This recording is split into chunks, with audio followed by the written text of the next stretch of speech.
എല്ലാ പ്രിയ പ്രേക്ഷകർക്കും വന്ധ്യതയുടെ കാണാപ്പുറങ്ങൾ എന്ന പ്രോഗ്രാമിലേക്ക് സ്വാഗതം. ഡോക്ടർ സാംപി എബ്രഹാം നമ്മോട് സംസാരിക്കുന്നു. നമസ്കാരം. ഒരു രോഗിയുടെ അനുഭവങ്ങളെ ആസ്പദമാക്കിയിട്ടാണ് ഈ ചോദ്യം അതിൻ്റെ ഉത്തരവും തയ്യാറാക്കിയിട്ടുള്ളത്. 31 വയസ്സുള്ള ഒരു സ്ത്രീ, വിവാഹം കഴിഞ്ഞ് 14 വർഷം, അവർക്ക് കുഞ്ഞുങ്ങളില്ല. മുഖത്തൊക്കെ അമിതമായിട്ടുള്ള രോമവളർച്ച, അമിതമായിട്ടുള്ള തടി, പോളിസിസ്റ്റിക് ഒവേറിയൻ സിൻഡ്രോമുള്ള ഒരു രോഗി. അവർ പ്രശസ്തമായ സെൻ്ററുകളിൽ പോയി IVF ICSI ചെയ്തു. 4 തവണ അവർക്ക് പ്രഗ്നൻസി ലഭിച്ചു. ആദ്യത്തെ തവണ അവർ ഗർഭിണിയായപ്പോൾ കുഞ്ഞ് എല്ലാം നോർമലായി. പക്ഷേ 16 ആഴ്ചയായപ്പോൾ ആ കുഞ്ഞ് അബോർട്ടായി. പലപ്പോഴും എൻ്റെ ക്ലിനിക്കൽ ജീവിതത്തിൽ എനിക്ക് തന്നെ വലിയ വിഷമം തോന്നിയൊരവസ്ഥയാണ് രോഗികൾക്ക് അബോർഷനാകുക. കാരണം വളരെ പ്രതീക്ഷയോടെ വർഷങ്ങൾ കഴിഞ്ഞൊരു കുഞ്ഞിനെ ലഭിക്കുമ്പോൾ വീട്ടുകാരും നാട്ടുകാരും എല്ലാം സന്തോഷത്തിലാണ്. ഭാര്യയും ഭർത്താവും വലിയ സന്തോഷത്തിലാണ്. കുഞ്ഞിൻ്റെ വളർച്ചയൊക്കെ കണ്ട് സന്തോഷിച്ചിരിക്കുന്ന അവസരത്തിൽ പെട്ടെന്ന് പറയുകയാണ് ഡോക്ടറെ ബ്ലീഡിങ് ഉണ്ടായി. പെട്ടെന്ന് അവർ നമ്മുടെ അടുത്ത് വരുന്നു. നമ്മൾ മരുന്നുകളൊക്കെ കൊടുക്കുന്നു. മരുന്നുകൾ ശരിയായ രീതിയിൽ ആക്ട് ചെയ്യുന്നില്ല, അബോർട്ട് ചെയ്യുന്നു. ഡോക്ടറും രോഗിയും വിഷമിച്ച് നിൽക്കുന്ന ഒരവസ്ഥ. അടുത്ത തവണ അവർ വേറെ സെൻ്ററിൽ പോയി IVF ചെയ്തു. അവിടെയും അവർക്ക് പ്രഗ്നൻസി കിട്ടി. 8 ആഴ്ചയായപ്പോൾ അത് അബോർഷനായി. തീർച്ചയായിട്ടും 3-ാമത്തെ തവണ അവർ യൂട്രസിൻ്റെ മുഖഭാഗത്ത് സ്റ്റിച്ചിട്ടു. കാരണം ഡോക്ടർ സ്കാൻ ചെയ്തപ്പോൾ തന്നെ ഡോക്ടർക്ക് മനസ്സിലായി നമ്മൾ ഈ പടത്തിൽ കാണുന്ന യൂട്രസിൻ്റെ മുഖഭാഗത്തിൻ്റെ നീളം കുറവാണ്, ഷോർട്ട് സെർവിക്സ്. എന്തുകൊണ്ടാണ് നമ്മളൊരു 11-12 ആഴ്ചയാകുമ്പോൾ നമ്മൾ വെയിറ്റ് ചെയ്യുമെന്ന് ചോദിച്ചാൽ, ഈ കുഞ്ഞിന് ക്രോമസോം വൈകല്യങ്ങളൊന്നുമില്ല എന്ന് ഉറപ്പുവരുത്താൻ വേണ്ടിയാണ് നമ്മൾ ഇത്രയും വെയിറ്റ് ചെയ്യുന്നത്. കാരണം അബോർഷൻ എന്ന് പറയുന്നത് നമുക്കറിയാം, കുഞ്ഞിൻ്റെ ക്രോമസോം ഘടനയിലുള്ള വൈകല്യങ്ങൾ മൂലവും പ്രകൃതി തന്നെ അതിനെ കളയുന്നൊരു ഭാഗമായിട്ട് ഈ അബോർഷൻ വരാം. എല്ലാ കേസുകളിലും ഈ രോഗി ആശുപത്രിയിൽ കിടന്ന് ഗർഭം അലസിപ്പോകാതിരിക്കാനായിട്ടുള്ള മരുന്നുകൾ കഴിച്ച് ഇരിക്കുന്നു. ഞാനിപ്പോഴും എനിക്ക് ഓർമ്മയുണ്ട്, ഞാൻ പഠിക്കുന്ന സമയത്ത് രോഗികൾ വാർഡുകളിൽ അഡ്മിറ്റ് ആവും. എഴുന്നേറ്റ് പല്ല് തേക്കാൻ പോലും അവർക്ക് ഭയമാണ്. കാര്യം അങ്ങനെ എഴുന്നേറ്റാൽ എനിക്ക് അബോർഷനായാൽ എന്തുണ്ടാകുമെന്നുള്ള ചിന്തയാണ്. അതേപോലെ റെസ്റ്റ് എടുത്ത് ഓരോ നിമിഷവും എണ്ണി പോകുമ്പോഴാണ് ഈ അവസ്ഥ ഈ രോഗിക്ക് ഉണ്ടായിക്കൊണ്ടിരുന്നത്. 4ാമത് അവർ വീണ്ടും ഗർഭിണിയായി. എന്നാൽ ഇവിടെ 7 ആഴ്ചയായപ്പോൾ അവിടെ ആരോഗ്യമുള്ള ഒരു ഭ്രൂണമല്ലായിരുന്നു, അതും അബോർഷനായി. അപ്പോഴാണ് അവർ ഞങ്ങളുടെ സെൻ്ററിൽ വന്ന് ലാപ്രോസ്കോപ്പി വഴി ഈ പടത്തിൽ കാണുന്നത് പോലെ യൂട്രസിൻ്റെ മുഖഭാഗത്ത് നമ്മൾ സ്റ്റിച്ചിടുന്നത്. നമ്മുടെ യോനിയിൽ കൂടി നമ്മൾ അപ്രോച്ച് ചെയ്യുന്നതിനേക്കാൾ കുറേ കൂടെ ഉയരത്തിൽ ആ ശരിയായിട്ടുള്ള സ്ഥാനത്ത് സ്റ്റിച്ചിടുവാൻ നമുക്ക് ലാപ്രോസ്കോപ്പി വഴി സാധിക്കും. അതിനുശേഷമാണ് അവർ ഞങ്ങളുടെ സെൻ്ററിൽ IVF ICSI ചെയ്തത്. ആ പേഷ്യൻ്റ് 35 ആഴ്ച വരെ മുമ്പോട്ട് പോയി. സിസേറിയൻ ചെയ്തു. 2.94 kg ഉള്ള ഒരു കുഞ്ഞിനെ അവർക്ക് ലഭിച്ചു. എന്താണ് ഈ കേസിൻ്റെ ഒരു പ്രസക്തി? നമ്മൾ രോഗികളെ ശരിയായ രീതിയിൽ സെലക്ട് ചെയ്ത് ഈ ശസ്ത്രക്രിയയിൽ പ്രാവീണ്യമുള്ള ഒരു സർജൻ്റെ കെയറിൽ ഇങ്ങനെയുള്ള രോഗികൾക്ക് ആശ്വാസമുണ്ട്. ഞങ്ങൾ ഒക്കെ പഠിക്കുന്ന സമയത്ത് വയറ് കീറി ഇങ്ങനെയുള്ള രോഗികളിൽ യൂട്രസിൻ്റെ മുഖഭാഗത്ത് നമ്മൾ ഈ പറയുന്ന ഈ ഭാഗമാണ് പടത്തിൽ കാണുന്നത്, അവിടെ സ്റ്റിച്ചിടുമായിരുന്നു. എന്നാൽ ലാപ്രോസ്കോപ്പി വഴി നമ്മൾ ചെയ്യാൻ തുടങ്ങിയപ്പോൾ രോഗിക്ക് വയറ് കീറേണ്ട ആവശ്യമില്ല. നമുക്കറിയാം, ക്യാമറയിലൊക്കെ നമ്മളെ കാണുമ്പോൾ നമ്മൾ യാഥാർത്ഥ്യത്തിലുള്ളതിനേക്കാൾ കൂടുതൽ സുന്ദരന്മാരാണ് എന്ന് പറയുന്നതുപോലെ കൂടുതൽ വ്യക്തതയോടെ, കൂടുതൽ വലിപ്പത്തോടെ ഈ ഭാഗത്ത് നമുക്ക് സ്റ്റിച്ചിടുവാൻ കഴിയും. ഈ ഭാഗത്ത് നമ്മൾ സ്റ്റിച്ചിടുമ്പോൾ നമ്മൾ ശ്രദ്ധിക്കണം, നമ്മുടെ യൂട്രസിലേക്ക് രക്തം നൽകുന്ന ഈ പടത്തിൽ കാണുന്നത് പോലെ യൂട്രൈൻ ആർട്ടറി ഉണ്ട്, നമ്മുടെ കിഡ്നിയിൽ നിന്ന് മൂത്രം കൊണ്ടുപോകുന്ന യൂറീറ്ററുണ്ട്. ഇവയ്ക്കൊരിക്കലും കേടുപാടുണ്ടാവരുത്. നമ്മൾ യോനിയിൽ കൂടി സ്റ്റിച്ചിടുമ്പോൾ നമ്മളൊരു ഒരു ഒരു സ്വീച്ചർ മെറ്റീരിയൽ യോനിക്കുള്ളിൽ കൊടുക്കുകയാണ്. അപ്പോൾ എപ്പോഴും അതിനൊരു ഇൻഫെക്ഷൻ ഉള്ളൊരു സാധ്യതയുണ്ട്. എന്നാൽ എല്ലാവർക്കും എന്തിനാണ് യോനി കൂടെയുള്ള ഈ സ്റ്റിച്ച് ഇടാതെ ലാപ്രോസ്കോപ്പി വഴി സ്റ്റിച്ച് ഇടാത്തത്? അതറിയാം, നമുക്കൊരു ലാപ്രോസ്കോപ്പിക് ശസ്ത്രക്രിയ ആകുമ്പോൾ അത് കുറച്ചുകൂടി ഒരു മേജർ പ്രൊസീജിയറാണ്.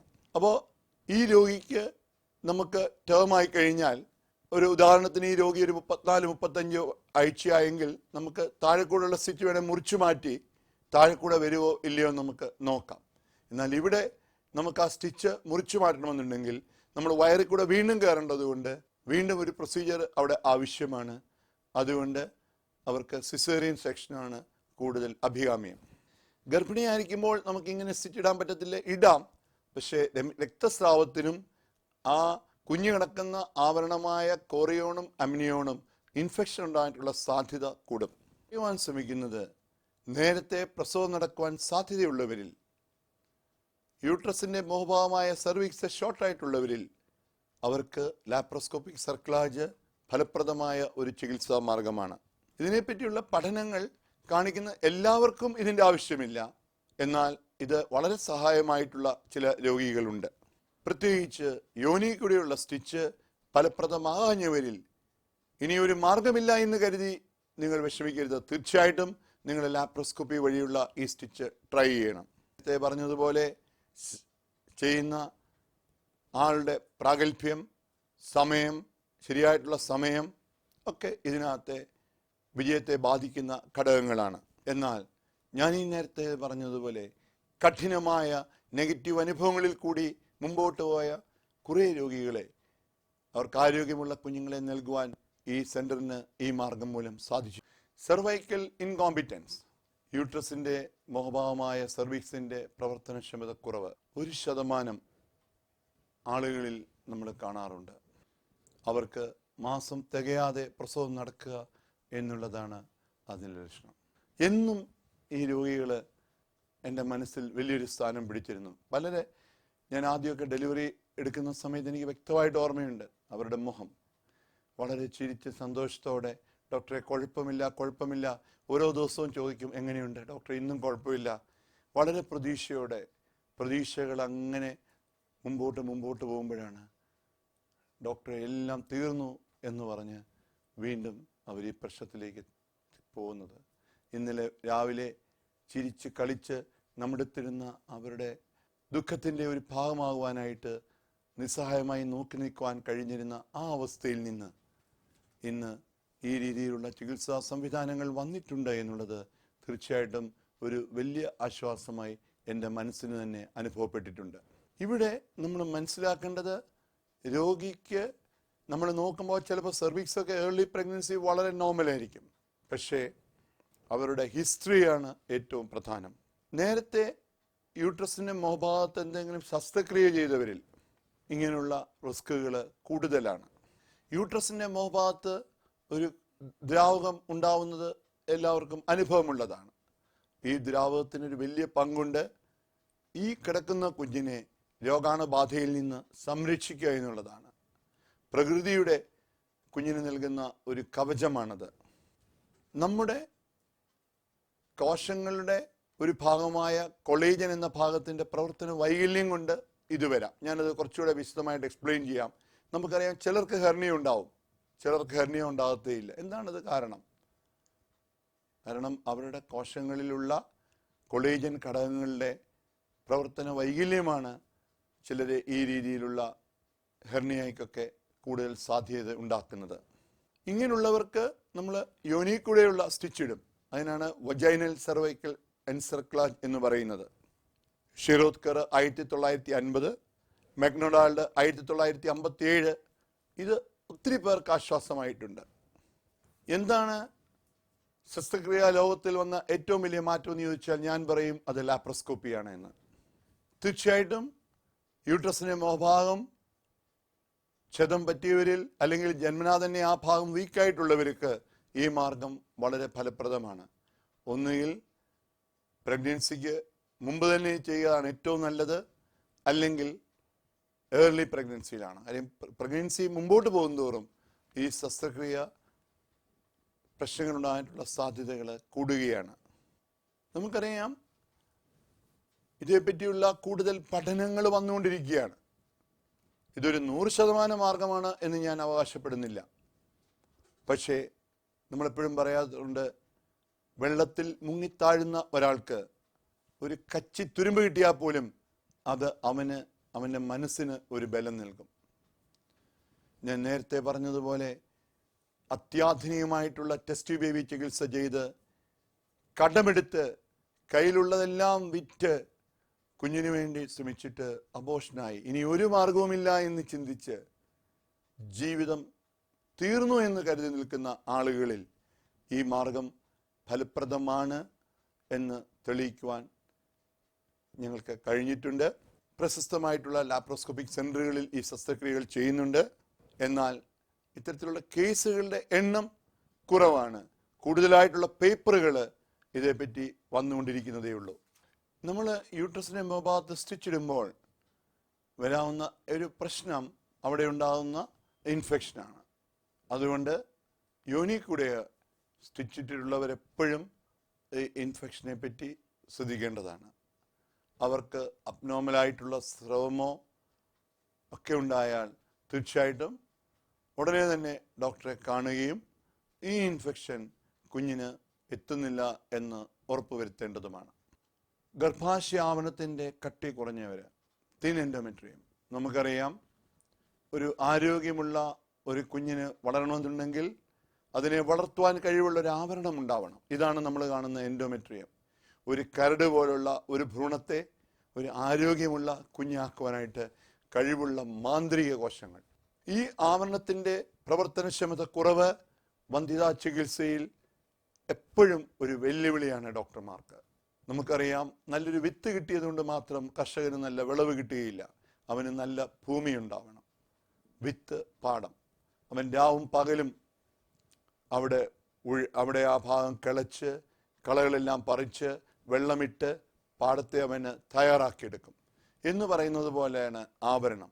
നമ്മൾ ഈ പടത്തിൽ കാണുന്നത് പോലെ ഭ്രൂണം ഗർഭാശയാവരണത്തിലെത്തുമ്പോൾ ഈ ഭ്രൂണത്തിന് അവിടെ പറ്റിപ്പിടിച്ചു വളരുവാനായിട്ടുള്ള കഴിവുണ്ടാവണം.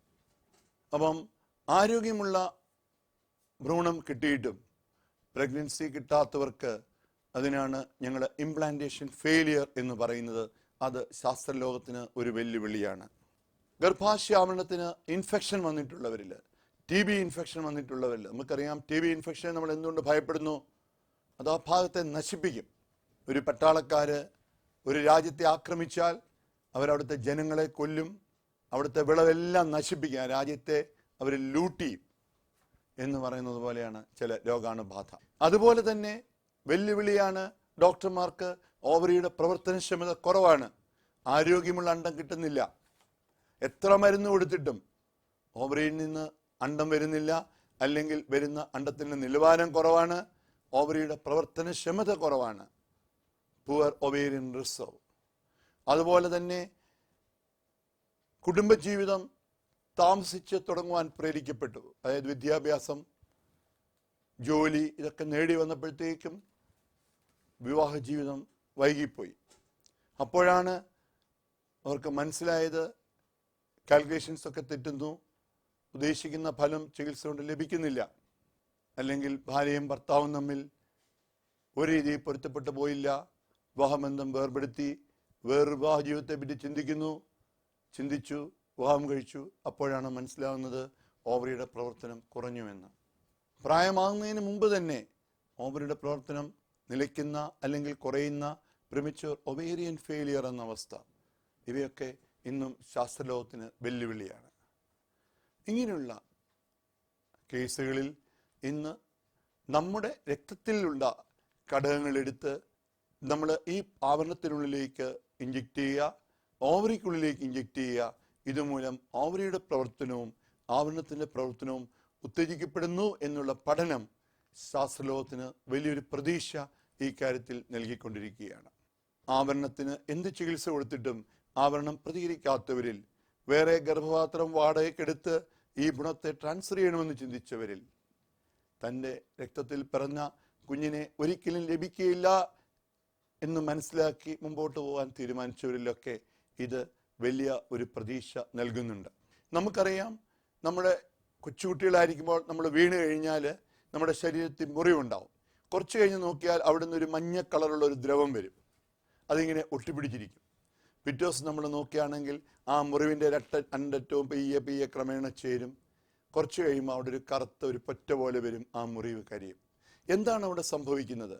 അവിടെ ഉണ്ടാകുന്ന ഘടകങ്ങളാണ് മുറിവിനെ ഉണക്കുന്നത് അവിടെ നമ്മൾ മരുന്നുകളൊന്നും ഉപയോഗിക്കാതെ തന്നെ പ്രകൃതിക്ക് തന്നെ ഒരു മാർഗമുണ്ട്. ഈ ഘടകങ്ങളെ ശാസ്ത്രലോകം പറയുന്ന ഓമന പേരാണ് ബയോളജിക്കലി ആക്റ്റീവ് പെപ്റ്റൈഡ്സ്. ഈ ബയോളജിക്കലി ആക്റ്റീവ് പെപ്റ്റൈഡ്സ് അതിൻ്റെ ഘടകങ്ങൾ തീർച്ചയായിട്ടും ഓവറി ഉത്തേജിപ്പിക്കുന്നു, ആവരണത്തെ ഉത്തേജിപ്പിക്കുന്നു എന്ന് പഠനങ്ങൾ വെളിവാക്കുന്നു. ഒരാളുടെ രക്തത്തിൻ്റെ ഘടകങ്ങൾ വേർതിരിച്ച് ഓവറിക്കുള്ളിലേക്ക് നമ്മൾ ഇഞ്ചെക്ട് ചെയ്താൽ ഉണ്ടാകുന്ന ഗ്രോത്ത് ഫാക്ടേഴ്സ് ഓവറിയിൽ പുതിയ അണ്ഡം ഉണ്ടാകുവാൻ സഹായിക്കുന്നു, അല്ലെങ്കിൽ ആവരണത്തിൽ കൂടുതൽ ബലം നൽകുന്നു എന്ന് പഠനങ്ങൾ വെളിവാക്കുന്നുണ്ട്. കേൾക്കുന്ന പ്രേക്ഷകർ ദയവായി ശ്രദ്ധിക്കുക. താങ്കളുടെ ഓവറിയുടെ പ്രവർത്തനക്ഷമത കുറവുള്ളത് കൊണ്ട് ചികിത്സകൾ ഫലപ്രദമായിരിക്കുന്ന ഒരവസ്ഥയിലാണോ താങ്കൾ? അല്ലെങ്കിൽ ഗർഭാശയ ആവരണത്തിൻ്റെ പ്രവർത്തനം തീരെ തകരാറിലാണോ? തീർച്ചയായിട്ടും താങ്കൾക്ക് ഒരു സുവിശേഷമാണ് ഇവ. എന്നാൽ ഇതേ സമയത്ത് ഒരു പുതിയ പഠന രീതിയാണ്. ആധികാരികമായിട്ടുള്ള പേപ്പറുകൾ ഇനിയും വരാനിരിക്കുന്നതേ ഉള്ളൂ. എന്നാൽ തീർച്ചയായിട്ടും ഈ മാർഗം രോഗികൾക്ക് ഒരു ആശ്വാസമാണ്. 100% ഉറപ്പ് നൽകുവാൻ പറ്റുന്ന ഒരു പ്രൊസീജിയറാണ് ഇത് എന്ന് ഞാൻ അവകാശപ്പെടുന്നില്ല. എന്നാൽ ഒരിക്കലും തൻ്റെ രക്തത്തിൽ പിറന്ന കുഞ്ഞുങ്ങൾ ഉണ്ടാകുകയില്ല എന്ന് കരുതിയിരുന്ന അനേകം പേരുടെ ജീവിതത്തിൽ വെളിച്ചം കൊണ്ടുവരുവാൻ ഈ മാർഗം ഞങ്ങളെ സഹായിച്ചിട്ടുണ്ട്. ഇത് സഹായിക്കുകയും ചെയ്യുന്നു. ജീവിതത്തിൽ നമ്മളൊക്കെ മൗനികളാകാറുണ്ട്. എന്നാൽ മൗനത്തിന് മരണത്തിൻ്റെ ഒരു രുചിയുണ്ട്. ആ മൗനം സ്വർഗീയ മൗനമല്ല, സ്വർഗീയമായ ഒരു മൗനമുണ്ട്. ഈ മൗനത്തിന് നിങ്ങളെ ജീവിതത്തിൻ്റെ ഉയരങ്ങളിലേക്ക് എത്തിക്കുവാനായിട്ടുള്ള കഴിവില്ല. അതിനുള്ളിലിരുന്ന് എല്ലാത്തരം വിഡ്ഢിത്തരങ്ങളും നമ്മൾ കാണിക്കാറുണ്ട്. ഒരു ഘട്ടം വരുമ്പോൾ ഈ വിഡ്ഢിത്തരങ്ങൾ പൊട്ടിത്തെറിക്കുമ്പോഴാണ് നമുക്ക് മനസ്സിലാവുന്നത് ജീവിതം നഷ്ടപ്പെട്ടു എന്ന്. ഒരു ജ്ഞാനിക്ക് മൗനിയായിട്ടിരിക്കാൻ പറ്റും, ഒരു വിഡ്ഢിക്കും മൗനിയാകാം. ഒരു വിഡ്ഢി മൗനിയാവുമ്പോൾ എനിക്കെല്ലാം നേടിക്കഴിഞ്ഞു എന്നുള്ളൊരു ചിന്താഗതിയാണ് അവനുണ്ടാവുന്നത്. മൗനത്തിന് ഒരു മനോഹരമായ ഒരു പുകമറയുണ്ട്. മൗനത്തിൻ്റെ ആ മനോഹരമായ പുകമറയിൽ ഇരുന്ന് ജീവിതം മുമ്പോട്ട് പോകാം എന്നൊരിക്കലും കരുതരുത്. അത് വിഡ്ഢിത്തരമാണ്. എന്നാൽ മൗനവും ബോധവും രണ്ടും രണ്ടാണ്. ബോധം ഒരു മൗനം നൽകുന്നു, എന്നാൽ ആ മൗനം സജീവമാണ്. അത് സംഗീതവാഹിയാണ്. അത് വിരസമല്ല, അത് നൃത്തം ചെയ്യുന്ന ഒരു മൗനമാണ്. അത് നമ്മളെ പൊള്ളയാക്കുന്നില്ല, എന്നാൽ അത് നമ്മുടെ ഉള്ളിൽ ആനന്ദം നിറയ്ക്കുകയാണ് ചെയ്യുന്നത്. ജീവിതത്തിൽ യഥാർത്ഥ മൗനവും ഈ കപട മൗനവും തമ്മിൽ നമ്മൾ തിരിച്ചറിയണം. നിങ്ങളുടെ മൗനം ഉപരിതലത്തെ മാത്രമേ ബാധിക്കുന്നുള്ളൂ എങ്കിൽ അത് കപട മൗനമാണ്. നിങ്ങളുടെ ഉള്ള് തിളച്ചു മറിയുകയാണ്, വെളിയിൽ ശാന്തമാണ് എന്ന് തോന്നുന്നതേ ഉള്ളൂ. നിങ്ങളുടെ ഉള്ളിൽ ദുരയും അസൂയയുമാണ്. എന്തിനു ജീവിക്കുന്നു എന്നറിയാതെ പാഞ്ഞു നടക്കുന്ന ആൾ, സ്വയം അറിയാത്ത ഒരാൾ. വന്ധ്യാ ചികിത്സ എടുക്കുന്ന താങ്കൾ ഈ ഒരു മൗനത്തിലാണോ, ഒരു നിഷ്ക്രിയത്തിലാണോ? എല്ലാത്തിനോടും ഒരുതരം വിരക്തി, എല്ലാത്തിൽ നിന്നും മോചനം നേടി എന്ന് നിങ്ങൾ അവകാശപ്പെടുമ്പോഴും നിങ്ങളുടെ ഉള്ളിൽ നിങ്ങൾ തിളയ്ക്കുകയാണ്. ഈ മൗനത്തിൽ നിന്ന് നിങ്ങൾ വെളിയിൽ വരണം. ഈ മൗനത്തിൽ നിന്ന് നിങ്ങൾക്ക് വെളിയിൽ വരണമെന്നുണ്ടെങ്കിൽ നിങ്ങൾക്ക് അറിവുണ്ടാവണം, നിങ്ങളുടെ ബോധമനസ്സ് ഉണരണം, നിങ്ങൾക്ക് അവയർനെസ്, ജാഗ്രത വേണം. ചുറ്റും നടക്കുന്ന മാറ്റങ്ങളെക്കുറിച്ച് അറിയുകയും അതിനോട് വളരെ ബോധാപൂർവം പ്രതികരിക്കാനായിട്ടുള്ള കഴിവുണ്ടെങ്കിൽ ഈ മൗനത്തിൽ നിന്ന്, ഈ വിഡ്ഢിയുടെ ലോകത്തിൽ നിന്ന് നിങ്ങൾക്ക് വെളിയിൽ വരുവാൻ സാധിക്കും. ഓർക്കുക, താങ്കളുടെ ഈ മൗനത്തിന് ഒരു മരണത്തിൻ്റെ മണമാണോ, അതോ ഒരു സ്വർഗീയമായിട്ടൊരു അനുഭവമാണോ? മരണത്തിൻ്റെ മണമുള്ള ഈ മൗനതയിലാണ് താങ്കൾ ജീവിക്കുന്നതെങ്കിൽ ദയവായി അതിൽ നിന്ന് വെളിയിൽ വരിക. വന്ധ്യത എന്നൊരു ശാപമല്ല. വന്ധ്യതയ്ക്ക് വ്യക്തമായിട്ടുള്ള ചികിത്സകളുണ്ട്. ഇത്തരത്തിലുള്ള ചികിത്സയുടെ പ്രയോജനം സാധാരണക്കാരെ ആൾക്ക് ലഭിക്കണമെന്ന് എൻ്റെ മാതാപിതാക്കൾക്ക് വളരെയേറെ ആഗ്രഹമുണ്ട്. അത്യാധുനികമായിട്ട് ഈ ചികിത്സയുടെ പ്രയോജനം സാധാരണക്കാർക്ക് എത്തിക്കുവാൻ ഞങ്ങൾ പ്രതിജ്ഞാബദ്ധരാണ്. ഓർക്കുക, ആദ്യത്തെ കുഞ്ഞ് 25 വയസ്സിന് മുമ്പ് 30 വയസ്സാകുമ്പോൾ കുടുംബം കംപ്ലീറ്റ് ചെയ്യണം. സാധിച്ചില്ലെങ്കിൽ അത്യാധുനികമായിട്ടുള്ള ചികിത്സകൾ നേരത്തെ തേടുക. നമുക്ക് ഒരുമിച്ച് വന്ധ്യക്കെതിരെ പടപൊരുതാം. നന്ദി, നമസ്കാരം. വന്ധ്യതയുടെ കാണാപ്പുറങ്ങൾ എന്ന പ്രോഗ്രാമിൻ്റെ ഈ എപ്പിസോഡും ഇവിടെ ഇങ്ങനെ പൂർണ്ണമാകുന്നു. അടുത്ത ആഴ്ച വീണ്ടും കാണാം. ഈ പ്രോഗ്രാമിനെ കുറിച്ചുള്ള നിങ്ങളുടെ വിലയേറിയ നിർദ്ദേശങ്ങളും അഭിപ്രായങ്ങളും കത്തുകളും ഞങ്ങൾക്ക് അയയ്ക്കുക. ഞങ്ങളുടെ വിലാസം: Abraham's Advanced Infertility and Sexology Center, Adhikar Chambers, near Bishop Palace, Changanasheri. Phone 9744 939925.